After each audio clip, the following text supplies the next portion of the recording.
Hello and welcome to my channel. आज हम electrostatic chapter को कंटिन्यू करते हुए आज कूलम्ब्स लॉ के बारे में पढ़ेंगे। तो मैं आपको बताता हूँ कि कूलम्ब्स लॉ क्या है। देखिए, सबसे पहले अगर हम इसकी स्टेटमेंट की बात करें तो कूलम्ब्स लॉ क्या कहता है। देखो, कोई भी फोर्स ऑफ अट्रैक्शन हो या रिपल्शन हो, फोर्स ऑफ अट्रैक्शन आपको पता है कि दो बॉडीज अट्रैक्ट करेंगी तो वहाँ पे फोर्स ऑफ अट्रैक्शन काम करती है, या रिपेल करती है तो रिपल्शन काम करेगी फोर्स। तो ये जो है कूलम्ब्स लॉ, इसके अकॉर्डिंग जो फोर्स ऑफ अट्रैक्शन या रिपल्शन है किसी भी दो स्टेशनरी चार्जेस के बीच में, कोई भी दो स्टेशनरी चार्जेस हैं, मान लीजिए इस तरह से हमारे पास दो कोई भी स्टेशनरी चार्जेस हैं, एक को आप यहाँ पे Q मान लीजिए Q1 और एक को आप Q2 मान लीजिए। दो चार्जेस हैं अगर आपके पास, स्टेशनरी चार्जेस हैं, और इन दोनों को सेपरेट किया है हमने किसी डिस्टेंस r से। अब कूलम्ब्स लॉ को अच्छे से समझेंगे। देखो, दो कोई भी चार्जेस हैं जो कि स्टेशनरी है, तो तब जो फोर्स ऑफ अट्रैक्शन या रिपल्शन होगी उन दो स्टेशनरी चार्जेस के बीच में, वो हमेशा डायरेक्टली प्रोपोर्शनल होगी उन दोनों चार्जेस के प्रोडक्ट के, और इन्वर्सली प्रोपोर्शनल होगी उनके बीच में जो डिस्टेंस है ना, उसका स्क्वायर करो तो उसके इन्वर्सली प्रोपोर्शनल होगी। देखिए, बड़ी सिंपल सी बात है कि दो चार्जेस हमारे पास स्टेशनरी हैं, तो कूलम्ब्स लॉ ये कहता है कि force of attraction between the two stationary charges is directly proportional to the product of the charges and inversely proportional to the square of distance between them. अब इसको हम अगर सिंबॉलिकली लिखें, सिंबल्स के साथ लिखें, तो ऐसा होगा कि फोर्स ऑफ अट्रैक्शन, उसको हम F मान सकते हैं। Force of attraction between the two charges, two stationary charges बल्कि, is directly proportional to product of the charges.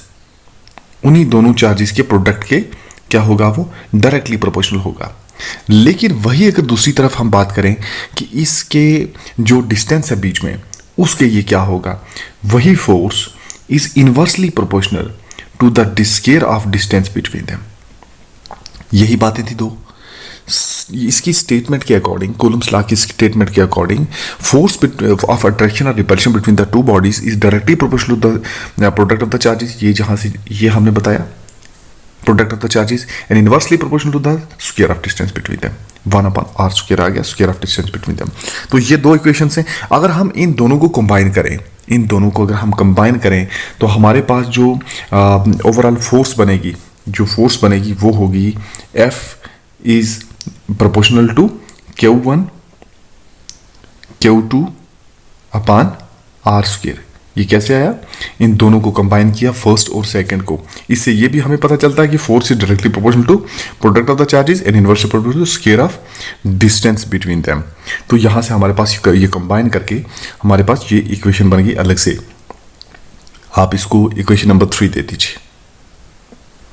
अब हमारे पास ये इक्वेशन नंबर 3 आ गई। ओके, अब हम क्या करेंगे कि देखिए, अगर यहां पे इस प्रोपोर्शनलिटी को हटाएंगे तो हमें एक कांस्टेंट लगाना पड़ेगा। यहां पे जो कांस्टेंट लगाएंगे ना, मान लीजिए वो कांस्टेंट K है, और इस K के बारे में मैं आपको बता दूं। मान लीजिए यहां पे हम लगा, सबसे पहले इसको यूज करते हैं। F is equal to K लगा लीजिए, एक कोई कांस्टेंट है, और Q1 Q2, क्योंकि हमने प्रोपोर्शनलिटी को हटाया है। ओके, R स्क्वायर यहां तक हमारे पास आ गया, K into Q1 Q2 upon R square. तो ये हमारे पास जो डायरेक्टली प्रोपोर्शनल उसको हटा के हमने K लगा दिया। ये जो K है ना, K एक कांस्टेंट है जो कि डिपेंड करता है मटेरियल, जो मीडियम है ना हमारे पास, मीडियम जिसमें दो चार्जेस हमारे लोकेटेड हैं किसी सिस्टम के, किसी मीडियम के अंदर हमारे दो चार्जेस जो हमने लिए स्टेशनरी चार्जेस वो लोकेटेड हैं। तो उस मीडियम के नेचर पे ये K डिपेंड करता है। और मान लीजिए कि अगर चार्जेस जो हैं वो एक ऐसे मीडियम में लोकेटेड हैं जिसकी परमिटिविटी आपने एप्सिलॉन ली हुई है। अगर एप्सिलॉन परमिटिविटी है किसी एक मीडियम की, तो उसमें अगर चार्जेस लोकेटेड हैं तो क्या होगा, तब क्या होगा कि जो ये कांस्टेंट लिया ना आपने, ये कांस्टेंट K ये हो जाएगा 1/4 पाई, और साथ में वही एप्सिलॉन जिसकी हम बात कर रहे हैं, ये एप्सिलॉन है परमिटिविटी। ओके, परमिटिविटी ये किसकी, किसी भी मीडियम की परमिटिविटी हमने एप्सिलॉन ली हुई है, तो जो के की वैल्यू है के हो जाएगा 1/4 पाई एप्सिलॉन। ठीक है, तो अब देखिए के की वैल्यू हमारे पास आ गई, लेकिन इस इक्वेशन के अकॉर्डिंग अगर हम देखें इक्वेशन नंबर 3 के, तो एफ इज इक्वल टू के Q1 Q2 upon R square था। तो यहां पे के की वैल्यू पुट कर लीजिए, तो हमारे पास बनेगा F is equal to K into Q1 Q2 upon R square, यही था के into Q1 Q2 upon R square. तो के की वैल्यू पुट कर ले, तो के की वैल्यू पुट की तो के है हमारे पास 1/4 पाई एप्सिलॉन, ये तो हमारे पास है के की वैल्यू, इनटू ये बाकी तो सेम का सेम रहेगा Q1 Q2 upon R square. Okay, तो ये हमारे पास आ गई एक अलग से इक्वेशन। अब इसको देखें तो अगर यहाँ पे जहाँ हमने एप्सिलॉन लिखा है, अगर परमिटिविटी ऑफ फ्री स्पेस हमारे पास हो, वैक्यूम की परमिटिविटी अगर हम लें, वो मान लीजिए कि एप्सिलॉन नॉट है, एप्सिलॉन नॉट जो है ये हमारे पास परमिटिविटी है फ्री स्पेस की, मीडियम की परमिटिविटी उसको हमने एप्सिलॉन लिया है। एप्सिलॉन नॉट क्या लिया, परमिटिविटी ऑफ फ्री स्पेस या वैक्यूम की परमिटिविटी। ओके, तो तब हम इसको एप्सिलॉन जो है ना हमारे पास, इस एप्सिलॉन को कह सकते हैं कि एप्सिलॉन जो है वो एप्सिलॉन नॉट के इक्वल है, और यहां से ही हम के की वैल्यू भी निकाल सकते हैं। चलो सबसे पहले हम क्या करते हैं कि यहाँ इसको जो है ना यूज करते हुए यहाँ एप्सिलॉन की जगह हम एप्सिलॉन नॉट के लगा सकते हैं। एफ इज इक्वल टू ये है ना हमारे पास, मैं इसकी बात कर रहा हूँ, इसकी।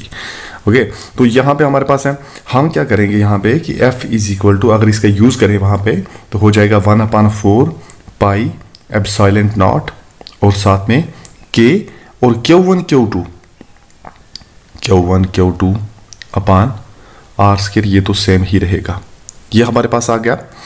अब इसके आगे हमारे पास ये तो फोर्स आ गई, ये परमिटिविटी। अब देखो ये जो के है यहाँ से हम निकालेंगे तो के की वैल्यू क्या निकलेगी, यहाँ से के देखिए ना, एप्सिलॉन अगर एप्सिलॉन नॉट के है तो के हो जाएगा एप्सिलॉन अपान एप्सिलॉन नॉट, क्योंकि ये नीचे चला जाएगा उसके, ठीक है ना, ये मल्टीप्लाई में ना, ये लेफ्ट साइड में ले जाओगे तो ये डिवाइड में चला जाएगा। तो K is equal epsilon upon epsilon naught आ गया आपके पास, तो के की वैल्यू भी आ गई। ये जो के की वैल्यू है ना, इसको कहते हैं रिलेटिव परमिटिविटी, या आप डाई इलेक्ट्रिक भी कह सकते हो इसको डाई इलेक्ट्रिक कांस्टेंट भी कहते हैं, डाई इलेक्ट्रिक कांस्टेंट कहें, या आप इसको डाई इलेक्ट्रिक कांस्टेंट कह सकते हैं, या फिर इसको आप रिलेटिव परमिटिविटी भी कह सकते हैं। ओके, तो ये आपके पास के की वैल्यू आ गई। एप्सिलॉन नॉट आपको पता है permittivity of free space, vacuum की कह दीजिए। अच्छा, अब अगर एयर की बात करोगे, अगर हम फ्री स्पेस, वैक्यूम या एयर की बात करें तो वहां पे के की वैल्यू पता है, के की वैल्यू 1 होती है। अगर के की वैल्यू 1 होती है एयर में, तो इस के को यूज करो यहाँ पे, सॉरी के को यूज करो यहाँ पे जहां हमने लास्ट ईयर निकाला F is equal to 1/4 pi epsilon naught K, तो के की वैल्यू 1 डाल दी। के की वैल्यू अगर 1 डालोगे तो आपके पास एफ की वैल्यू आ जाएगी, तो वो एफ किसके इक्वल होगा, F will be equal to 1/4 pi epsilon naught K था, लेकिन 1/4 पाई एप्सिलॉन नॉट तो हम लिखेंगे, लेकिन के की वैल्यू 1 थी, तो उसको मल्टीप्लाई 1 लिखें या ना लिखें वो कोई फर्क नहीं पड़ेगा, क्योंकि मल्टीप्लाई है तो वो नंबर सेम रहेगा। Into Q1 Q2 upon R square, ये बन गया Q1 Q2 upon R square. बस यही है हमारे पास डेरिवेशन कूलम्ब लॉ की, तो कूलम्ब लॉ ड्राइव हो गया।